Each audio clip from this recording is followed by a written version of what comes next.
Hey,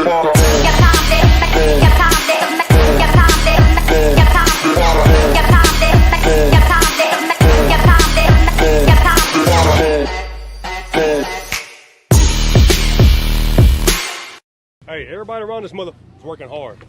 What we gonna do that's different, that separates us from the rest of the league? We got the most talent. What we gonna do? Let's get it. Family on three. 1, 2, 3. Family.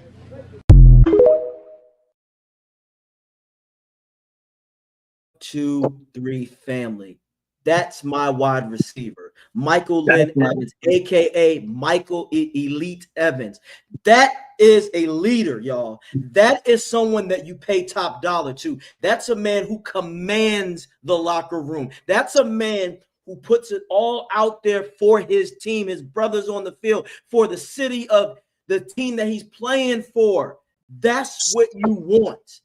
Again, welcome to another episode, y'all, of Bucs Report, the Aftermath, 102.9 The Game, Broadstreet South Radio. One of your hosts, AJ Turnup. We got Slick here, aka the British guys always fly. Continue to show your support for the playoffs and watch my YouTube channel. It's about fucking time to give Coach Slick an opportunity. But yes, I'm glad that you saw the opening, Bucs fans, because that's the point that we want to make. This is what makes our team competitive. This is what makes us on a Super Bowl run. We have unity in the locker room. We're not a one-trick pony or a showboating, cocky-ass franchise and a bunch of players walking around here thinking they're worth more than what their output is. That's what a leader is out there for people in TikTok talking shit. That is what you want. That's the guy that when he comes up and he makes demands, you know it's not just for him, it's for the team. Thank you, ladies and gentlemen. That's what you need. I don't give a fuck about what they do out there in the accolades. What's the true accolades? Can you define it? Oh, well, he had a great season. Okay, what they do in the postseason? Did he flame out? Yep. Is he bitching about it? Yep. We don't do that shit here. We learn and we move forward. Thank you, Mike Evans, for showing people how to have class and what it's like to be an actual football player. Thank you. We're sick of all these high-priced hoe-ass. And look at the example he leads by, because not one of the Tampa Bay Buccaneers wide receivers is a diva. Not one of them. Yep. You're not allowed. When you got Michael Lynn Evans, the fucking third on your squad, and he going, you go get plays, you go get plays, you go get plays, everyone gets plays. Instead of, no, I need to be on because I need to pad my stats. I need to be the fucking lead dog. Who gives a fuck? You're the lead dog. You're the. There are two types of. I always say you got to find leaders and you got to find dogs. Mike Evans is both. He's a dog and a leader. He's a dog and a leader, and he's hungry because he cares.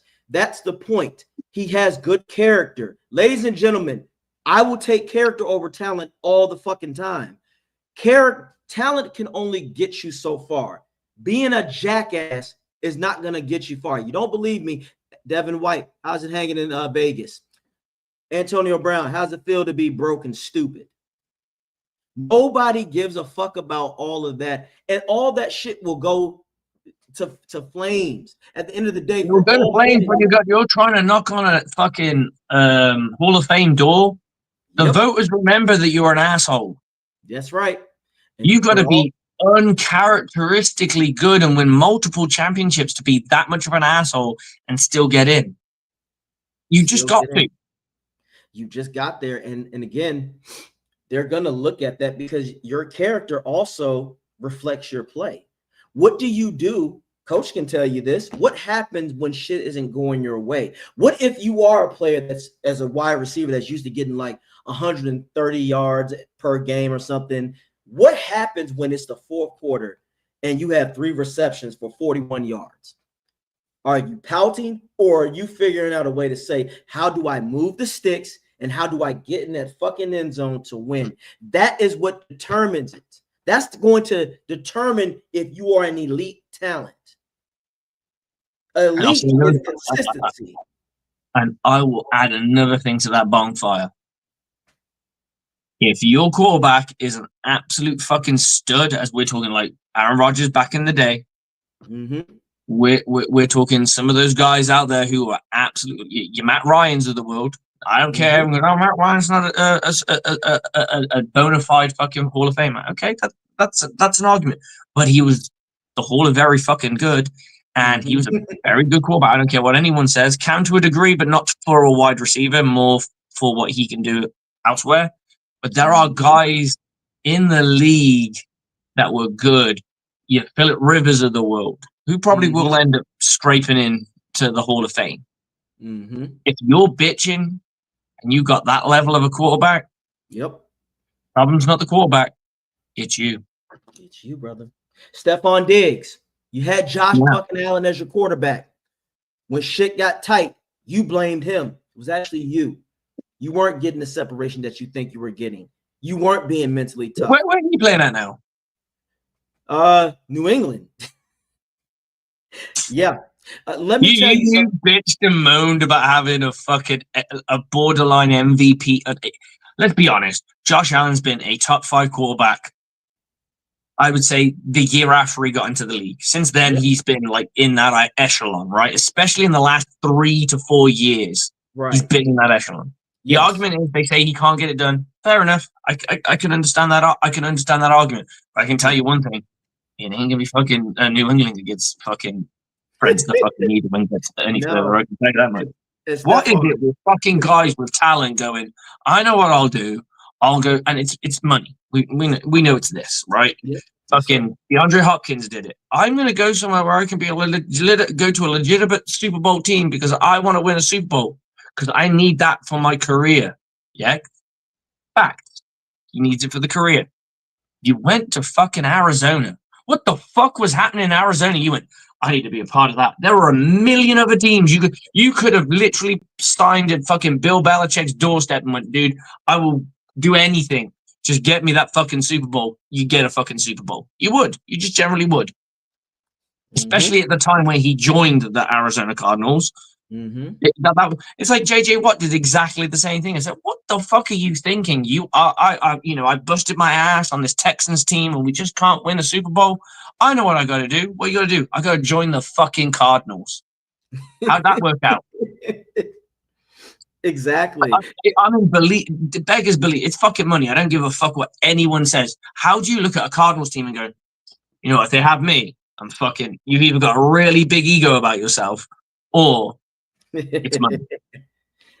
Yeah. No. I agree. I'm looking up what was his money when he got to the Cardinals. Because you're right. Guys don't really like cut the shit. We know why you went. Oh yeah, you got 11. The first time you went there, you got $11,250,000.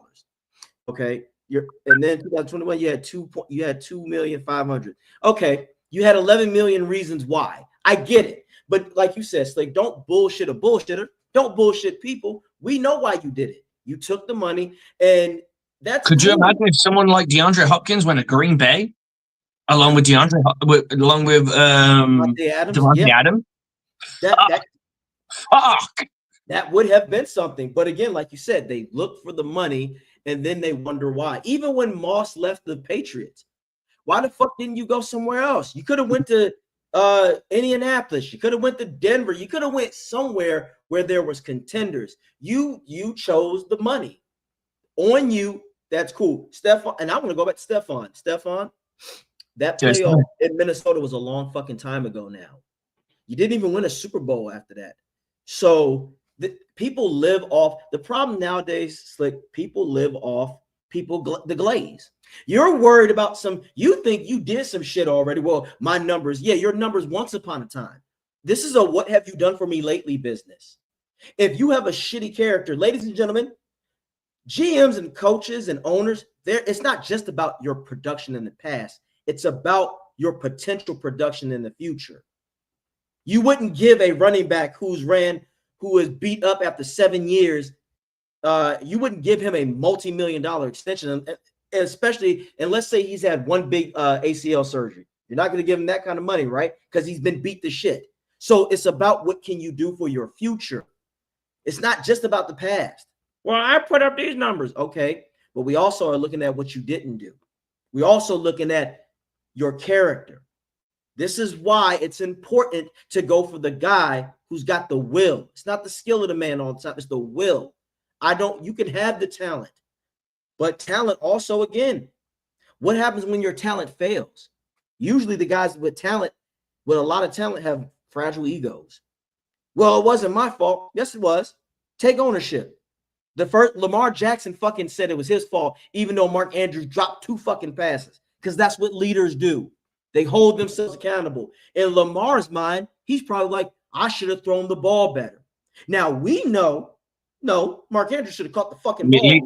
Leaders always internalize of what could I have done to affect the outcome better.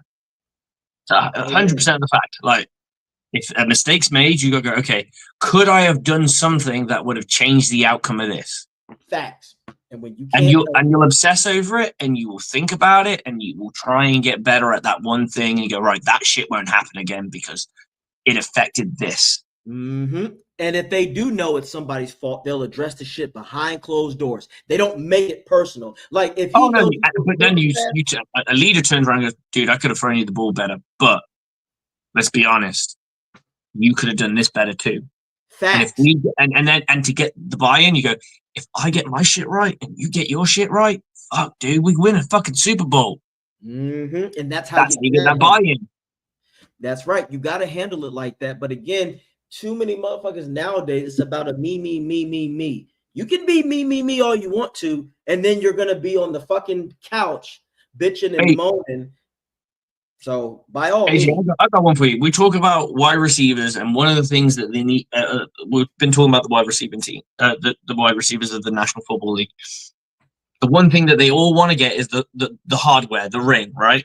That's How many of the elite or very good, top 10, whatever, however you want to describe it, we'll go high end. That's my argument here. High end. How many of them do you reckon has pure hardware that you can say they're the lead dog on their team, they got a ring, and that's going to help stamp them to the future? It's not many. I would say maybe 3 to 4.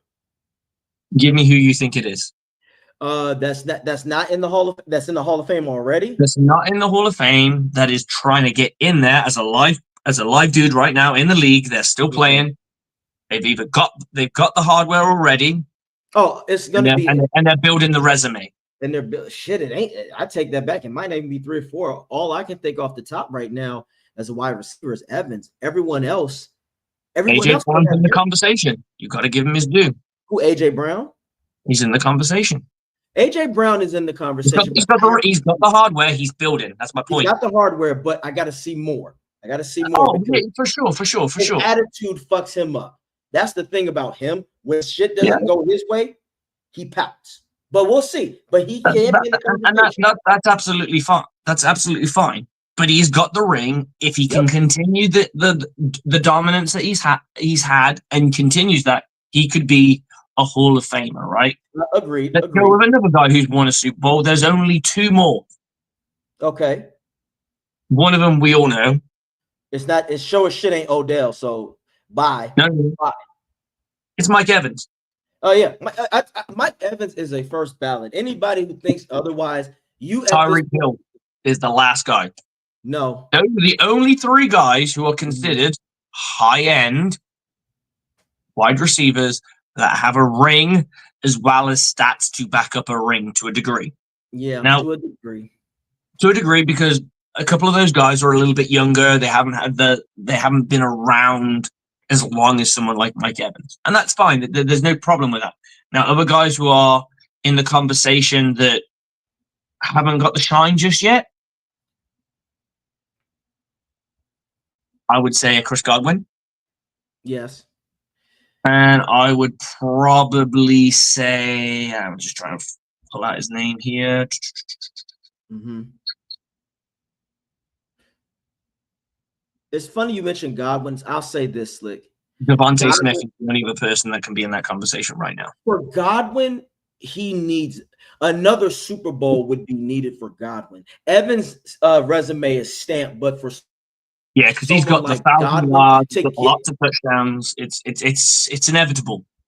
It's inevitable. Yes, he If he gets It's enough fucking ring, hard yes. to get in as a wide receiver. People don't understand that. There are guys on the wide receiving list that don't have it. They have multiple championships and solid and really good stats, or they have elite level stats and not many rings or no rings. Right. And It would be so fucking hard. It is. And for Godwin, and because if I was asking for what would it take for him to be a first ballot, I said he would need another ring. Minimum another the minimum the ring, and he would need 2 more 1,000-yard seasons. He would have to get, and he would need at least no less than 9. I'd say right now he's Hall of Very Good. Yes. He's Hall of Very Good, but yes, exactly. Now, if he gets a Super Bowl, another Super Bowl, and 2 back-to-back 1,000-yard seasons, let's say he gets eight touchdowns one year and then 10 the next, then that's a conversation to have. But yeah, it's not Mike Evans. So yes, you are right. Hall of Very Good. Now that's on a social level, but you're right. It takes time. That's why we said Julio, for all the people that he's going against, Julio's not a first ballot Hall of Fame, ladies and gentlemen. It's not fucking happening. His touchdown stats is what's going to hurt him. 61 touchdowns. That's not even in the top 30. It's not in the top 30, y'all. That's not even top 30. How are you going to do that? Well, his yards, that's cool. His yards keeps him in the conversation, but them touchdowns are going to boost him right out of it. Well, you know, he didn't have this. Hey, we're talking about what he's done. All that other shit is keep it simple. Well, Julio, let's talk a little bit about Julio Jones. Julio Jones in his career has only had 1 double-digit touchdown season. That's it. That was 2012. He got 10 touchdowns. It also was when he got one of his disastrously low, above 1,000 yards, but it wasn't. It was like a Mike Evans season for him. He had a Mike Evans season. He got 1,000. He had 1,198 yards with 10 touchdowns, which is kind of an average Mike Evans stat. Yeah. His best season probably equates to 1,871 with 8 touchdowns. His worst season with high-end yardage was 1,444 with 3 touchdowns. And then his next best season was 1,677 with 8 touchdowns. So he's good, but he ain't that good. So he starts the league, he doesn't make 1,000 yards. Second year, he gets 1,000 yards, 10 touchdowns. His next year, 500 yards. He gets injured. Let's be honest. 500 plus yards with 2 touchdowns. Then he goes 1,500 for 6, 1,800 for 8, 1,400 for 6, 1,400 plus for 3, 1,677 for 8, 1,394 for 6. After that, he starts playing at a much lower level. And we're talking 700 yards for 3 touchdowns, 400 yards for 1 touchdown. And this is what I'm saying. So when we look at the model of what a great wide receiver needs to be, he is great at taking the ball and advancing it up the field. He is not good at putting it in the end zone. He's just not. And that's important. Last time I checked, football people out there, you have to score to win. Yards don't mean shit. Hey, if you don't get in the end zone, the point of the game is to score more points, not more yards. It doesn't matter. Let's have a look at and people. Well, I know this is a book show, so we got to keep it a book. We got to keep it a book 20. So I'm going to talk about Mike Evans, and I'm going to put the stats just same way as I did, and I'm going to do the negatives too. I will put the negatives too because I think that's only fair. Mike Evans, his highest in his career is the 1,524 yards he got in 2018 for 8 touchdowns. It's not a great season. For me, his best season, in my opinion, is his 2023 1,255 yards for 13 touchdowns. He led the league in touchdowns.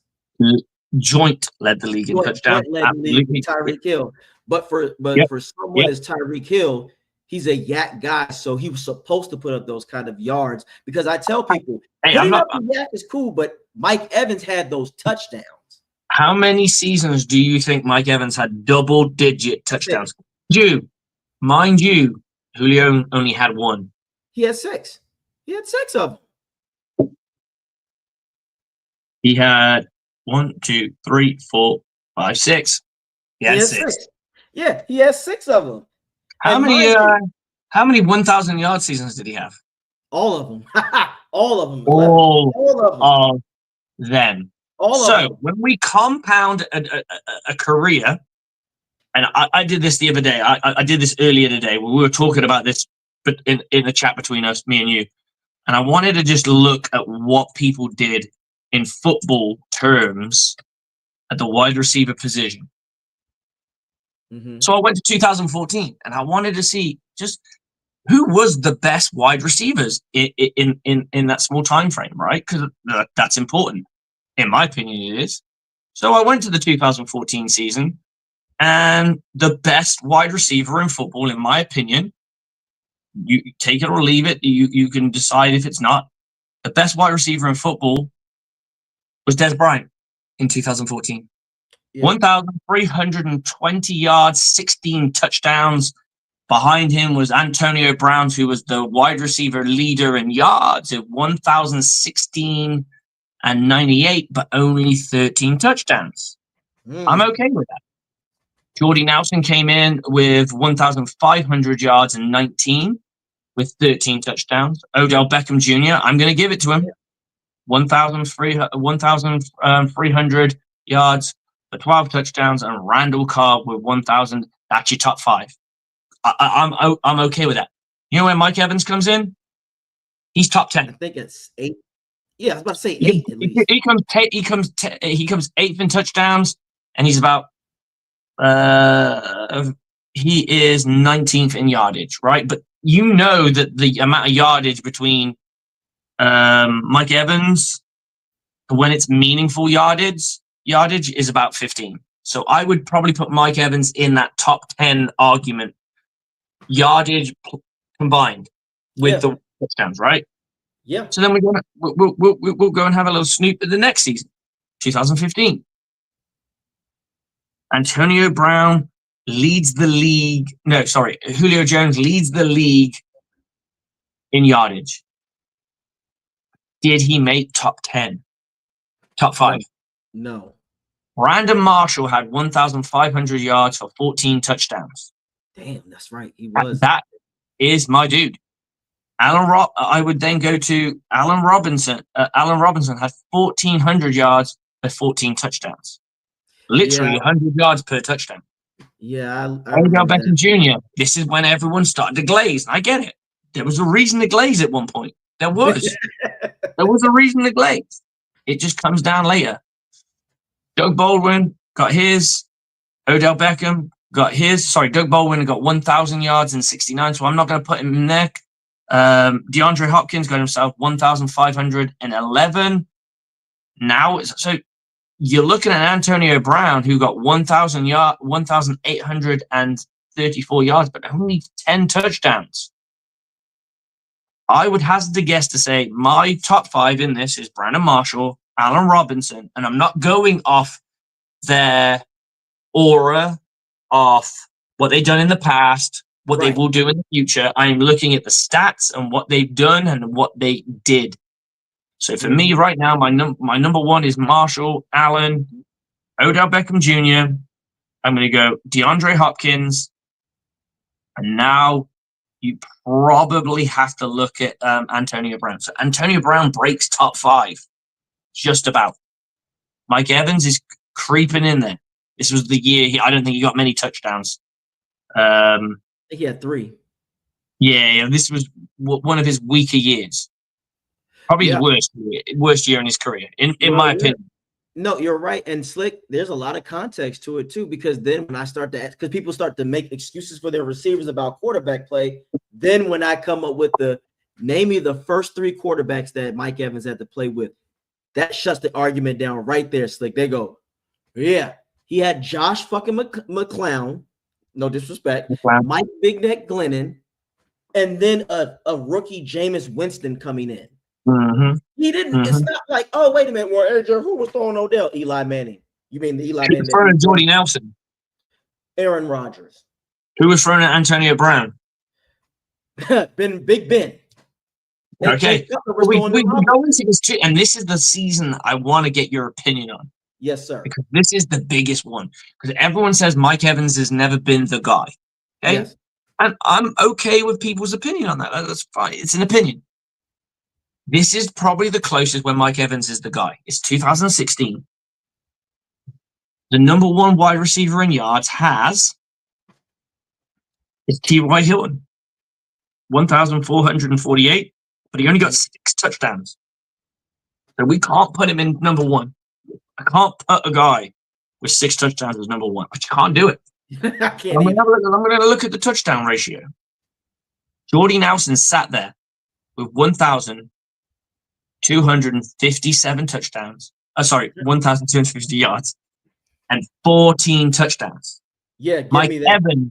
Mike Evans is sat there with 1,300. So he's got just shy of just under 100 yards less than Jordy Nelson, more than Jordy Nelson, but he has only 12 touchdowns. So I'm going to go give it to Jordy Nelson because I'm that kind of guy. I'm critical. He didn't do enough.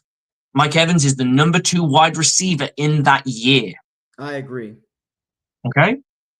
Antonio Brown, and this is the battle because they both have the same amount of touchdowns. But the yardage is just slightly skewed in Mike Evans' favor by less than 50 yards. Yeah. You got to give it to him. Yep. But Antonio Brown had a lot more receptions. Mm-hmm. Well, he's more. The crazy part is, and this will really pop your eyes open. Out of Mike Evans and Antonio Brown, guess who got the All-Pro? Antonio Brown. Mm-hmm. I know why. He played for the Steelers. More recognition because in 2016 the Bucs just became okay, and that was Jameis Winston's best year with the Bucs. That was the closest that Jameis ever got his team to a playoffs. 9-7. Buck fans, we was going fucking crazy. I remember. I was at the game, Slick, when we played the Panthers. We thought the future was coming, right? We thought it was coming. We would like, oh shit, 9-7. Buck fans, count your blessings. Back then, 9-7, we had a fucking party, Slick, when we won that game. We was like 9-7, a winning season. Oh shit. We thought, like you said, Jameis has arrived. And at that point, Slick, we was like, weapons for Jameis. That was one of the slogans. Let's get him more weapons. But yes, who hasn't come up in our conversation since we've done this? Who? Even remotely. We've done the top 5 pretty much every single time. And this person's name, who is considered the best wide receiver in football, has not come up yet. You know who it is? Was it Devontae Adams? Devontae Adams has not come up yet because he hasn't had 1,000 yards yet. I know he hasn't. Oh, I know he hasn't. I can't wait till you get to that 2018 season, Slick, because the statistics show we're at 17, baby. We're at 17. And 17 gets us. DeAndre Hopkins is clearly the best wide receiver in football at that point in time. Antonio Brown is the second best. Jarvis Landry. No, I won't go like Jarvis Landry. I'll go with Marvin Jones. I will go with AJ Green. And then Devontae Adams might squeeze in, but he still only has 885 yards. He has not featured yet. Right. Now, granted, he did have good people in front of him. He had Jordy Nelson. He had Randall Cobb when they were in their heyday. They were, but I mean, come on. Like, I like Jordy, right? But I like Jordy, but if you're supposed to be this big guy, to me, people forget when Evans got drafted, he wasn't the number 1 guy. He had to go through Vincent Jackson, and Vincent Jackson was still a good wide receiver. He was. You know who else hasn't featured in our list that everyone says is elite? Who? Julio Jones. That's right, Julio. He hasn't been in my top. He has not been in my top 5. When I take the wide receiving yards with the wide receiving touchdowns, they're not in my list. They're just not. So Antonio Brown was the best wide receiver in football in 2018 with 1,200 yards with 15 touchdowns. Devontae Adams, finally fucking knocked on the door and says, I have arrived. This is also when Tyreek Hill arrived. People forget that. Tyreek Hill arrived almost immediately, while Devontae Adams needed 4 fucking years to figure shit out.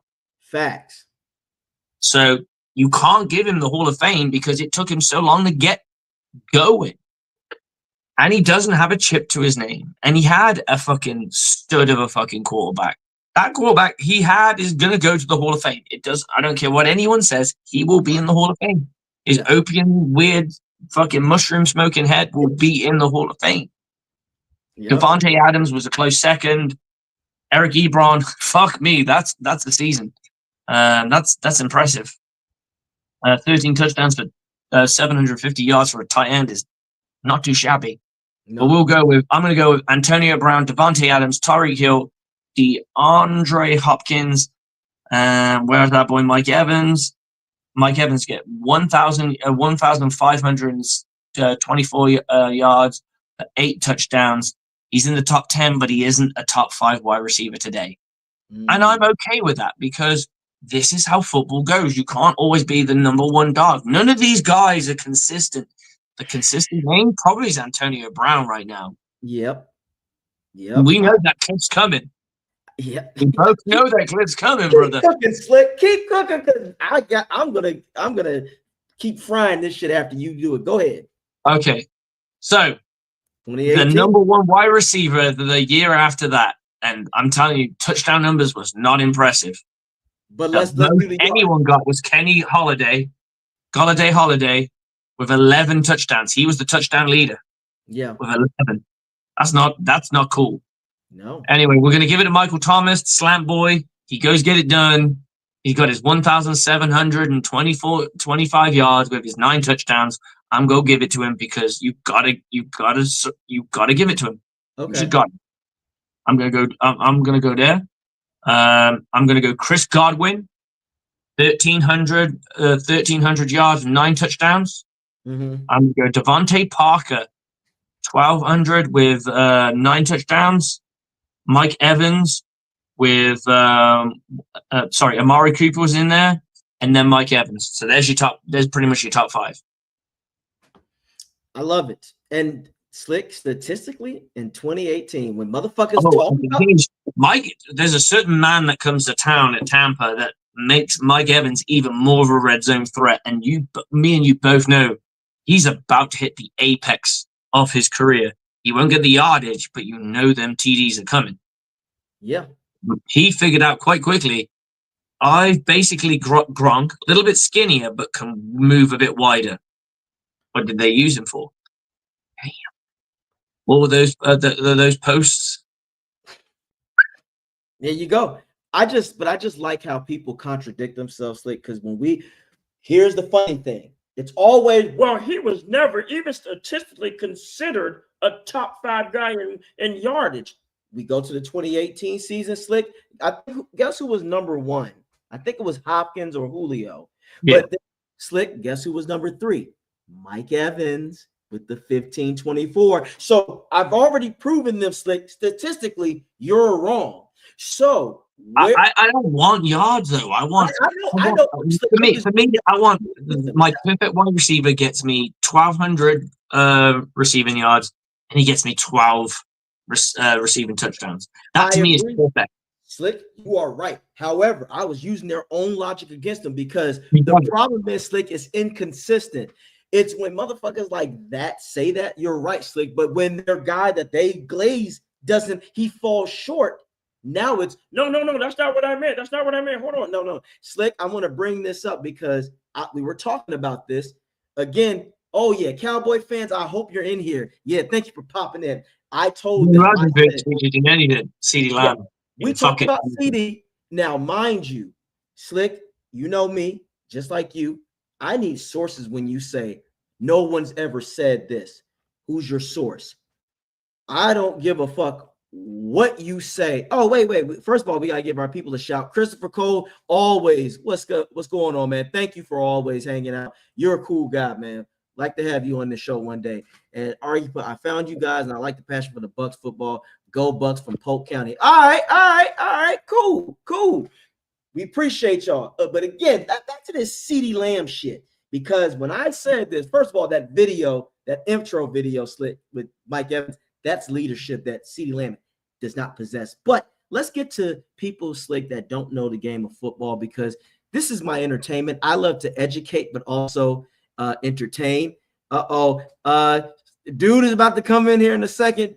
Dude, when you come in here, you got to watch this video afterwards. But hold on, dude. I know you got to hold your load. Slick, get ready. Are you ready to laugh? Get your popcorn and drink. Better player. I'm not trying to cross over basketball. Mike Evans never been a top 3 receiver. Oh no, basketball. Wait. Time out. I'm glad you said that. Miguel, give me your sources to that. According to who? He's just never been a top 3 Miguel, receiver. According to who? Nobody's considered him a top. No, stop it, Sage. I'm asking Miguel a question. According to who? Who's your source? Everybody. Who is everybody? The people. Me. Okay, Miguel. Mike Evans is the top 3 receiver. I don't know what y'all talking about. What is the seam route? A seam route? Yeah, don't Google it right now. Go. Bro. No, bro, go. What is the seam route? Bro. It's a route on the sideline. Up the sideline. Wrong. What is it? A seam is up the middle, in the middle of the field. No. That don't change the fact he was never top 3.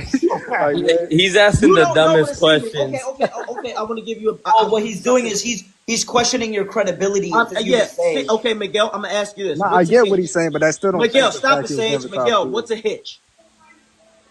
Bro, come on, bro. You don't know. That's why. Nigga. You don't know. Yo, Which is like Miguel, come back. what is a hitch? Bro, you don't know what a hitch is, bro. If you're going to 10, it's a comeback route, Brody. It's not a comeback. This is what I go through, ladies and gentlemen. This is what the fuck that I be going through. Slick, you heard this from when people say nobody ever see. The problem is, Slick, they think I challenge your sources. I don't give a fuck when you say some shit about no one ever who. These are the same. That's a hitch and that's a comeback. That's a hitch and a comeback. A hitch is, and it can be, by definition, it can change depending on whoever's your coach.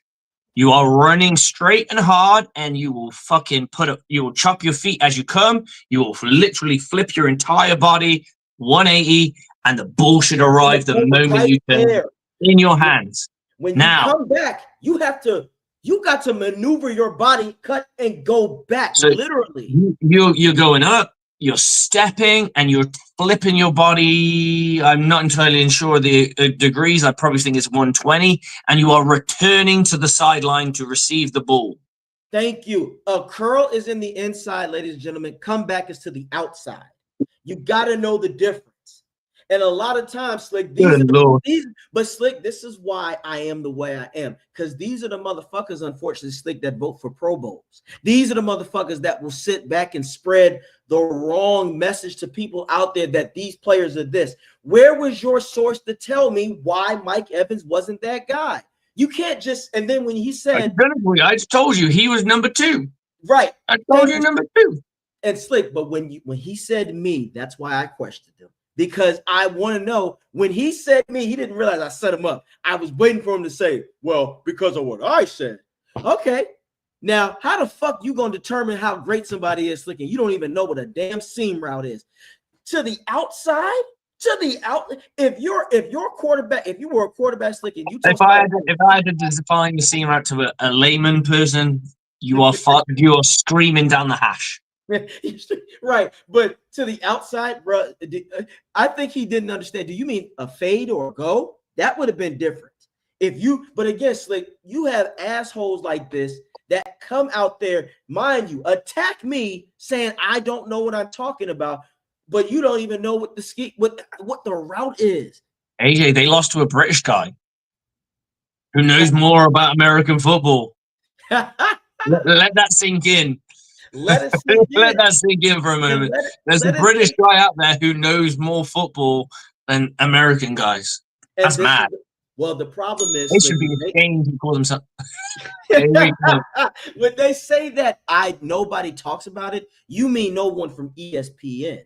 You mean no one from PFF. You mean someone that you heard on YouTube that told you bullshit.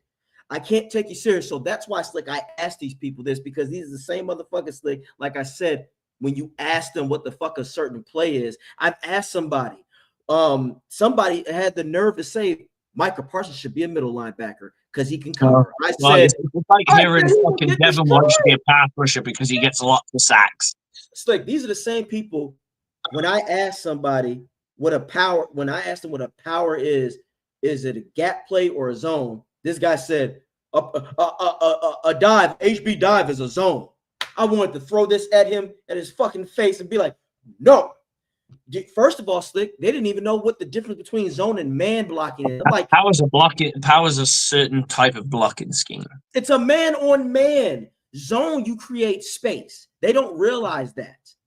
Again, because you're blocking to a certain you're blocking to an area, and anyone in your way will get fucking trampled on. And like think of it like a herd of elephants. You're going that way. Thank you. Power, you usually have a guard loop around and follow through. Right. As well. Swing out. But again, if you don't know, and you don't always necessarily have to play it, Slick, but sometimes just do your own fucking research. That's all. Or just say you don't fucking know. There's nothing wrong with not knowing. I don't know. We're all here to educate. I would never, ever put down a person that said, you know what? I don't know that. I'm like, cool. Right. I don't know that. But just say then that. I would turn around to that person who said, if he's turning around, I don't know the difference between a seam, a comeback, and a hitch, a curl. And I'd say, but then do you think that you shouldn't have that much of an opinion on how great somebody is when you don't know those fundamental rules, those fundamental routes of a football player, of a football wide receiver? Right. And do you know what's required of an ex-wide receiver, which is what a Mike Evans is, than a guy like a Justin Jefferson who will play anywhere on the park? That's how good he is. That's one thing that makes you could turn around and go, Justin Jefferson's better than Mike Evans because he plays multiple positions. Cool. That's fine. That's a great argument to have. These are the same motherfuckers, though, Slick, that if you told them what an X is, if I said, what side of the, are they on the tight end side or are they on the opposite side? It doesn't make a difference. That means their mindset is there's a right wide receiver and a left wide receiver. And it's not always. That's a Slick, brilliant. Like in the words of Guinness, brilliant. You're right. That's their fucking logic. In their minds, that's how they see it. And Slick, unfortunately, in high school football, you can get that, but in NFL level, the X has to be the dog. He has to be the guy who's away from trips. So when you got trips, he's that single wide receiver that's so good that he will probably command the double team still. And that's why you have trips to the other side. You have trips to the other side because you're going to force their safety and the cornerback to double up on him. And now you have three receivers on the other side who can now cause havoc because that other guy he's sucking all the air out of it. Guys, did you understand that? Now, dude has been waiting patiently to talk his shit. Come on in, dude, and just bring the house down.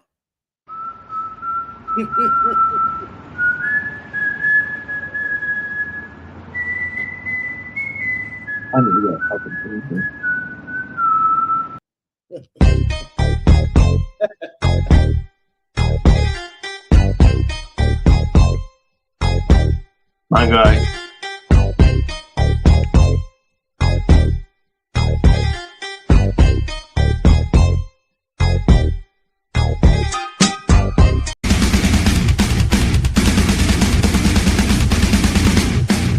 Disrespect your surroundings.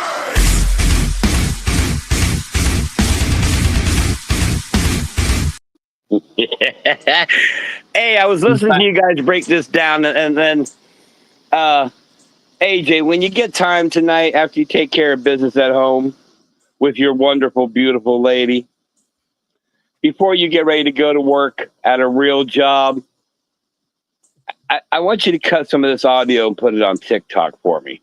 Okay. For you TikTok cocksuckers. Okay? what you're saying is we don't recognize football players by their accomplishment or statistical categories. We like the sexy ones. We like the guys who make the fancy catches. We like the guys that do the cool social media. We like the guys that really worry about what the fuck they're wearing when they walk into the stadium. What you're telling us is your closets are full of you. So come on out of the closet and let a couple gentlemen teach you about football. Okay? My source is me, asshole. Just like you tried to say, well, my source that Mike Evans isn't top 3. Who's your source? Where do you get that from? Is it from statistical categories? No. Is it from anybody on the 4-letter network? No. What about the 3-letter network that the 4-letter network's about to buy? No. It's me. Dude, you're a fucking random chode on social media who probably couldn't run one of the routes, let alone describe what the fuck they mean and what you're supposed to do. So, with all that said, I want to say thank you so much for giving me some time, throwing me the vine here to talk on the Aftermath live with AJ Turnip and Coach Slick. By the way, TikTokers. First of all, you a bunch of grown men acting all fucking tough, pumping your chest up on a dancing app for kids? Wait, does that mean you're also on that list everybody's asking for? Because it sure fucking sounds like it, okay? Second of all, everybody can't be elite, because if everybody's elite, nobody's elite, all right? Quit throwing away out these fucking words that are just, oh, I got to make sure I got one of my guys in my jerseys under the elite category. So I'm going to look for the most obscure fucking bullshit I can find to justify my bullshit take. So when I go home, I don't have to use just my tears to jerk off with. Okay? And that's the fact here. We're talking about a sport that's very easily defined by wins, losses, and statistical categories. Now, while Slick and most people, and I agree, for the wide receiver position, you got to put yardage and touchdowns. I would also factor in third down catch efficiency. I would also factor in catch radius. I would also, to be an elite wide receiver, you got to be able to block downfield. You got to be able to do the little things that make you not just a highlight on Sports Center. Yeah, not just a highlight reel on Sports Center, what makes you the highlight of the locker room you're in. I'll put it to you this way. If you go back and watch when Tom Brady had Evans, Godwin, and Antonio Brown, when the rubber met the road and they had to have a third down conversion or a red zone conversion, who the fuck did Tom Brady throw to every time? That would be Mike Evans. So, with all that said, the receivers you guys broke down and we're talking about up to this point, let's be honest, some of the best wide receivers of this era, okay? But right now, Mike Evans is the most consistent wide receiver in the NFL year in and year out, and he has a ring, and he's not doing stupid shit on social media. He's not worried about dressing up like some kind of James Bond fucking villain walking in the stadium. He doesn't go on social media and act like a cunt. But if he did, y'all would call him elite. Y'all would see like, oh, Mike Evans, that dude, he's a beast because he puts out sarcastic shit on social media. Yeah, well, so do I, and I'm not elite, bro. I'm just a guy. Or as we call him here in Florida, a jag. Just a guy. So, TikTokers, if you're gonna argue opinion and your feelings, do that shit with your old lady or your old man or your old man. I don't know which way you swing, and I'm cool either way.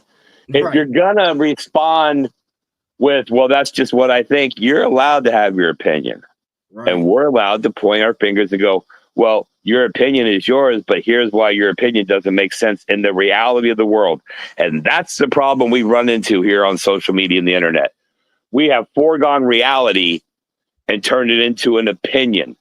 Everything's an opinion. Well, I think this, I think that. Dude, I don't think anybody ever followed you for your thinking ability. Okay?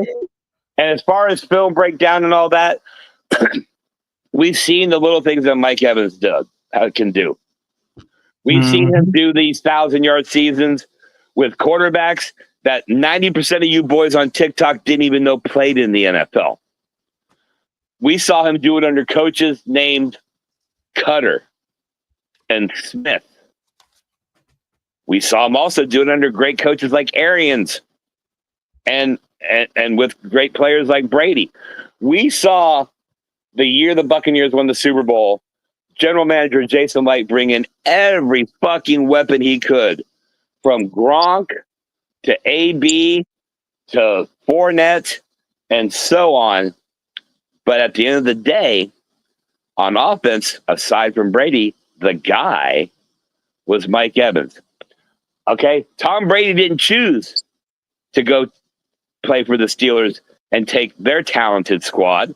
He didn't choose to go to any of those other fucking teams and grab a DeAndre Hopkins and go play for that team. He chose to come throw the ball to Mike Evans. Why? Because real recognizes real. And that's where we're at here on TikTok. Y'all, that shit ain't real. AJ goes in there and tries to talk to you. You guys pump your chest. You make up cute little names like Uru Guru, Meathead Stickface from Philadelphia, Horse Manure Chomper 3000, whatever your fucking screen names are. You go on TikTok, you flex, and you realize the only reason people give attention to your flex is when you show your buddies, hey, look what I did on TikTok. I totally own this guy, man. Dude, that's what a teenage boy says. Yep. Emphasis on boy. Okay? You're over here discrediting grown men playing a grown man sport when you have trouble getting to your fucking 2-story walk up with groceries in hand. Okay? You're the guy that says, I don't know if I want to cook the food I bought at the grocery store. My fat lazy ass is just going to sit here and eat Cool Ranch Doritos and order Uber Eats because I'm a lazy piece of shit. But let me tell you about the lack of physical prowess of this professional athlete. Dude, do you hear yourself? Do you understand how retarded? And yes, I'm using the word retarded. If y'all don't like the word retarded, here's the funny part. Look up the definition of retard or retarded.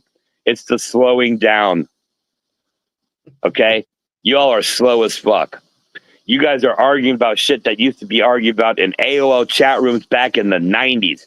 Motherfucker, we went through Y2K. This is a new fucking century, and you all still using the same played out bullshit from AOL and fucking MySpace. Dude, you all are MGK, and we're over here dropping shit like Eminem. You feel me? We're gonna keep pounding you with these stats and these facts until you decide to switch genres, kind of like MGK has done twice now. Yeah, that's a couple of shots at MGK. Fuck that skinny bitch.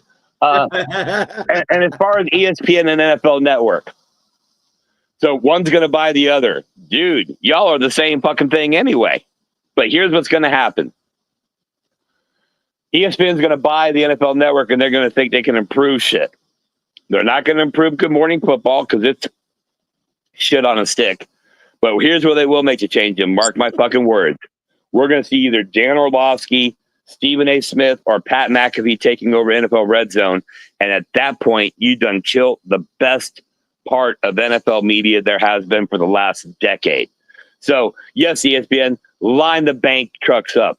Buy the NFL Network. The NFL's laughing at you. You know that, right? You know they're laughing at you, right? Because they're selling it because they're not making money.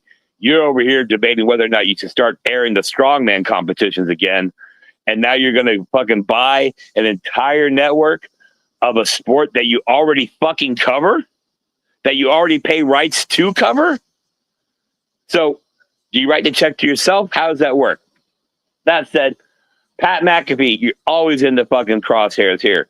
You talking belt buckle, you fucking culture vulture, you fucking punter. You're a punter. Punter. That's what you are. So kick rocks, motherfucker. Stephen A. Smith. Dude, I don't know why people still take you seriously, bro. Okay? I fully believe that you're just a cocksucker. You're just a piece of shit. Okay? Dan Orlovsky, it's too easy with you, bro. You couldn't beat out Mike Glennon. Okay? Drop the mic and move the fuck along. Micah Parsons and Jerry Jones. Look, dude, either fuck each other or get off the pot, okay? Because here's the thing. Jerry, we know when you say, well, they did and all the bullshit you say, we know what you're really saying is hate paying a black guy, don't want to pay a black guy. Hate paying black people, really don't want to pay black people. I miss having Tony Romo as my quarterback because he was white. We know that's what you're saying. We know that's what you think. We can tell by the way that you look at your players with disdain. He's white. They're not white, they're white. We can tell by your history as a human being, you're not a good person. And as far as we should trade for Micah Parsons. Just so we're clear, you want to give up multiple first-round picks or multiple high-round picks and pay someone quarterback money to rush the passer. Now, I've heard from friends and foes alike, Micah isn't asking for top dollar. Then why the fuck hasn't he signed? Okay? This isn't how this works, boys and girls. Micah Parsons is going to sign and be one of the top paid people at his position, regardless of where he ends up. The reason Jerry Jones doesn't want to do it is because Jerry Jones is already having buyer remorse for the contract he gave Dak Prescott. And Jerry's a little bit of a racist. With all that said, Micah, you've got game. You do. You've got talent. There's no disputing that. What you don't have is character. And now we have an owner that has no moral compass. So you got to do with no moral compass who's rich, debating or going back and forth in a disagreement with a black guy who's got a lot of money. Don't kid yourselves, people. I'm sure it's not from podcasting, but got a lot of money from playing football, and you're an idiot. So we got an idiot and a hard head butting heads, and people were like, yeah, but Dallas is so back. I mean, they just got this guy and they just got that guy. Dude, 30 years since the Dallas ring. 30 years. Okay? There's a couple people on that TikTok video that you do, AJ, that aren't even 30 years old. Nope. So the Cowboys haven't won a ship in people's lifetimes. The Cowboys haven't won a championship since TikTok. TikTok fans don't know what fucking a Dallas Cowboy championship is. Okay, the last time the Dallas Cowboys won a championship, the last time the Dallas Cowboys won a championship, they were putting cigars and vaginas in the White House. Damn. Okay. Damn it. No Cowboy fan has ever been able to post on social media world champions. Ever. Okay? So when you say it like that, fuck. I don't even think they've been able to post it on the internet. I don't even think they can put it on DVD, dude. Still on VHS.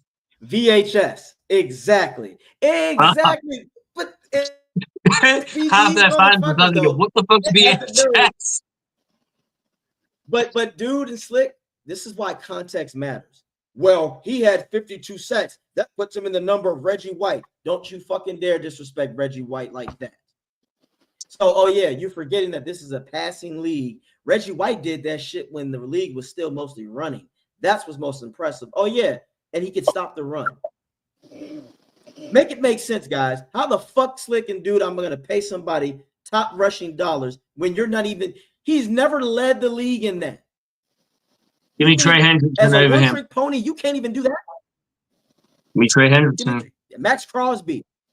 I'm gonna go a step farther than give me Trey Hendrickson. Roll with the people we got on the draft contracts we got, and let's build a football team here that has talent, not top heavy, not bottom heavy, that's got talent through and through, not just in the starter, but in the backup position. Right now, we've got players, enough young guns, and the people are like, well, Micah Parsons isn't much older than Yaya Diaby. Right, but he costs 5 times as much. Facts. And we're just now digging out of a fucking salary cap situation. But I understand the same people who are calling up their internet provider, their cable service, and their electric company asking for a fucking payment arrangement don't understand money. I understand that. That's why you're on TikTok, because you thought, I'll go viral and then I'm gonna get me some of them fat ass internet paychecks. I'm gonna pay Elon Musk for a blue check mark and the money's gonna start rolling in. You got had, you got tried, you got played, but mostly you played yourself. Now, real quick before I jump off here, want to do a big shout out to the boys up above me here, Steve and AJ. This show is now going to officially become a podcast. You will be able to find it on iHeart Podcasts, whatever the fuck it's called, Podbean, Apple Podcasts, all those fucking platforms. Look for it. We will be posting the link. But with that said, and like I kind of warned the guys previous, we have to give a little bit of a break so that these podcast platforms can insert a little bit of advertisement. Now, we don't have to do a long break. We don't have to do anything crazy. So let's just do this. Play a little music, and we're going to go and have a word from our advertisers, our sponsors, and pay some bills. So give me a 10-second count.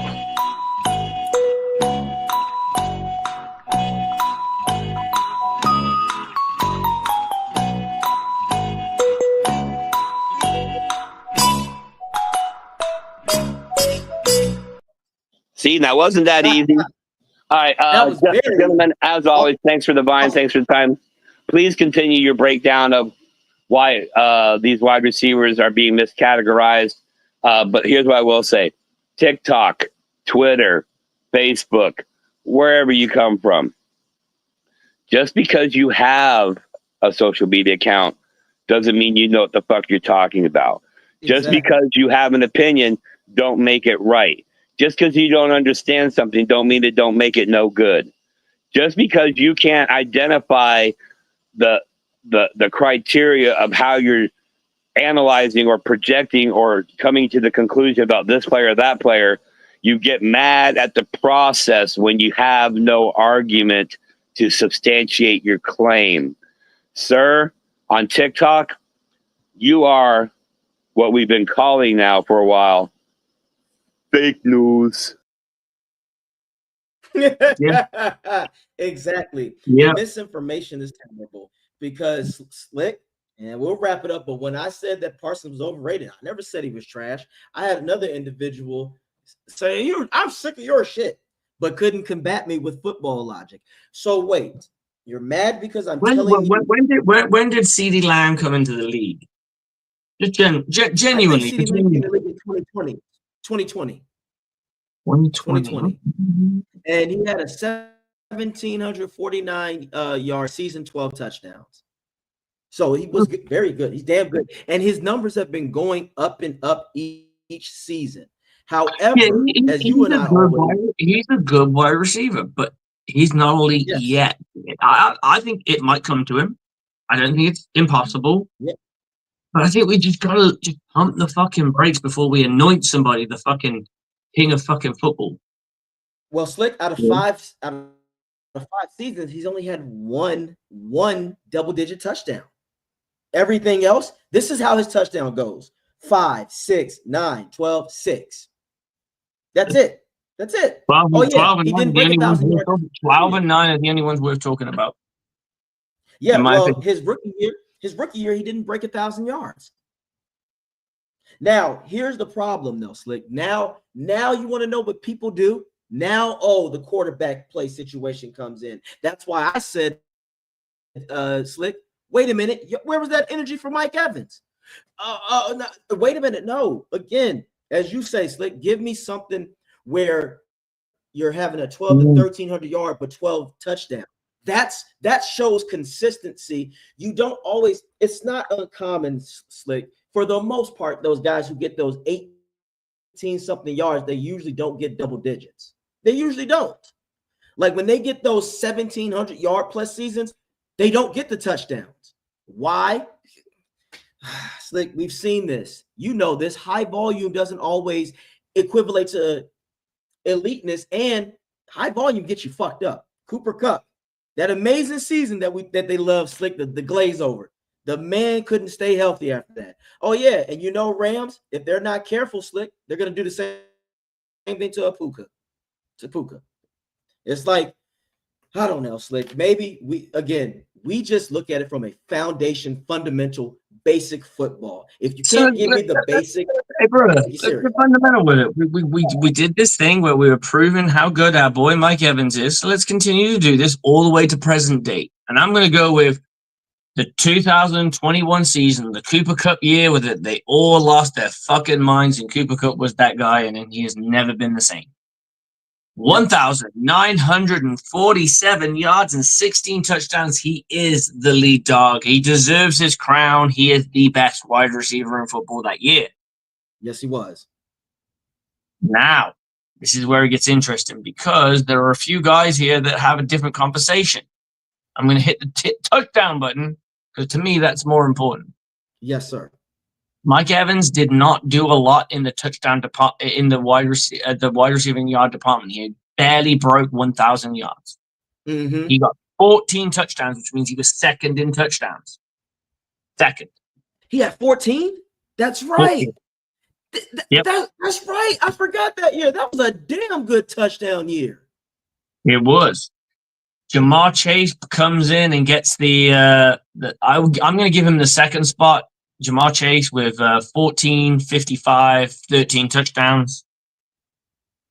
Davante Adams comes in 15, 55, 11 touchdowns. Now, this is my argument.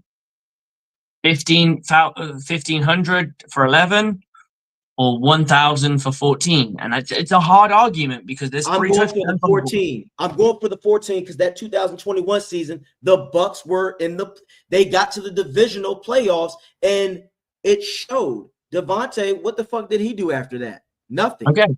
So that argument would put Mike Evans in the third spot. But if it doesn't, it puts him in the fourth spot because Justin Jefferson, who was next, got 1,200. He got 200 yards more than Mike, but he was also down by like 4 TDs. So you got to put Mike Evans as a top 5 wide receiver that year as well. So now we've got 4 years where Mike Evans has been top 5. This is my point. One of them was top 2. And you're making. I'm flexing, bro. I'm flexing because I'm sick to death of people who just can't put the fucking statistics together. And you know whose name's still not come up? Fucking CeeDee Lamb. CeeDee Lamb, please show yourself. For me, just for anyone out there. Well, see, Slick, again, we know the game. Again, you could live with, wide receiver got 160 yards, didn't get in the end zone. Do you know whose name I haven't fucking jerked off right now? And I like this guy. I'm a huge, huge fan of this gentleman. Jamar Chase. Justin Jefferson, I've not mentioned his name yet. Yep. Oh, you can't. You can't mention his name. Now, I can't mention his name because he's not elite yet. Now, Slick,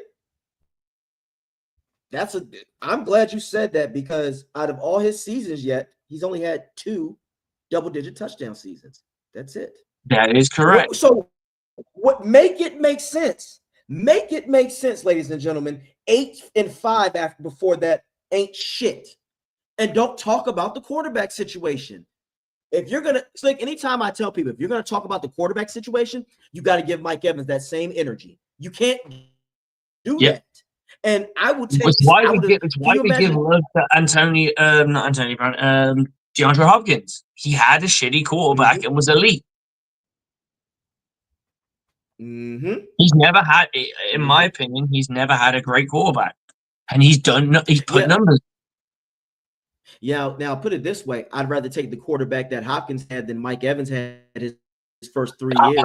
Now we're splitting hairs, and that's fine. But my point being is, both those guys have done a lot more with a lot less.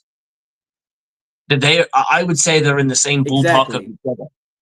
That's why we got to give the love. Oh, I agree. But the Davante Adams, You can't. I don't even put Devontae in there because your first 3-4 years and you had Aaron Rodgers, and it shows me again, Slick. Mike Evans earned his way to become the number one guy. Hey, 2 seasons with Vincent Jackson, so he yeah, earned that way, and he outplayed Vincent. yeah. And Vincent was not a By bad year player. by year 2, he was the lead dog.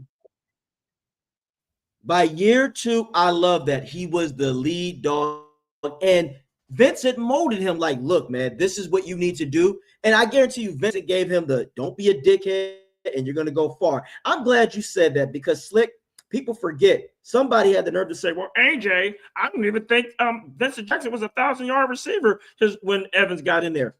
He did. He had over 1,000 yards, 1,002 yards. Yeah. So because Slick, here's the logic that people, the narrative.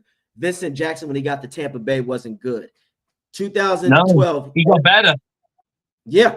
1,384 yards, 8 touchdowns that year. Then in 2013, 1,224 yards, 7 touchdowns. 2014, 1,002 yards. So Slick, he had 3 straight years of 1,000 yards in Tampa. His best statistical season was 2012, where he got 1,300 yards, almost 1,400 yards, and 8 touchdowns. That was with the Tampa Bay Buccaneers his first year. In my opinion, I'm putting the two together, right? No, I know what you're saying. That's funny, Slick. He had his best season with Tampa in the NFL. Weird that he had his best with Josh Freeman. Who was thrown to him while he was in San Diego? Oh yeah, Phillip Rivers. Who was thrown to him in Tampa? Damn it! You know what? Hey, y'all, give a shout out to Coach Slick because that actually is cool. He had Phillip throwing to him, and he couldn't even eclipse double digits. Meanwhile, he gets to Tampa with Josh fucking Freeman, and he puts up his best statistical seasons. Yes, so sir. This is why we Slick and I this gentleman, this Vincent Jackson guy, who people go, I don't know, he got 1,000 yards. He got 1, 2, 3, 4, 5,000 yard seasons. He never had a double-digit touchdown season. No one's saying Vincent Jackson was elite. We all know that he is the Hall of Very Good, and we're okay with that. Mm-hmm. We're full on okay with that. We love the guy because of what he embodied in Tampa and how he brought out the best in Mike Evans. Yes, by 2015, you're right, Slick. Evans took the job.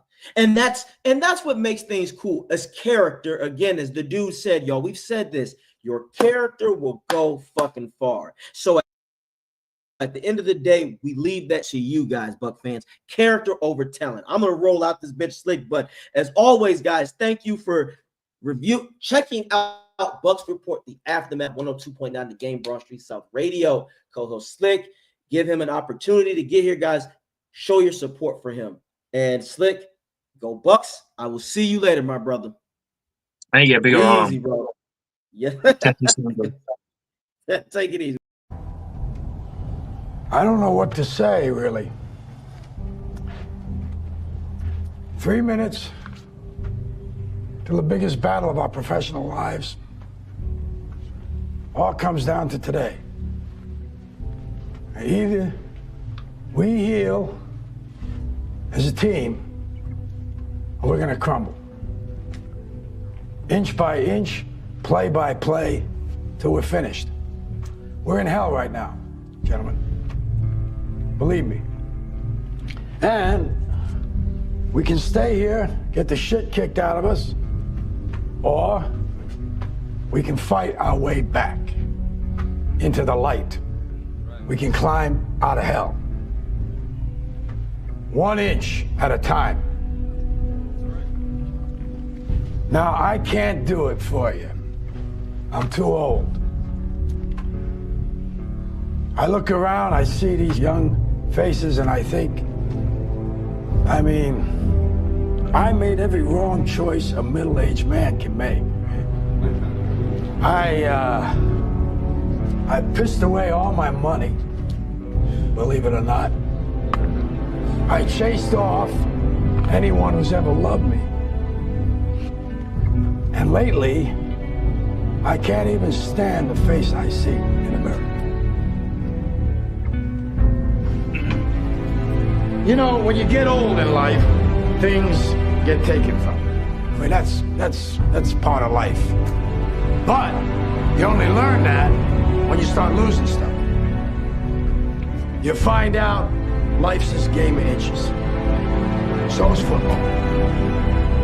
Because in either game, life or football, the margin for error is so small. I mean, one half a step too late or too early, and you don't quite make it. 1/2 second too slow, too fast, you don't quite catch it. The inches we need are everywhere around us. They're in every break of the game, every minute, every second.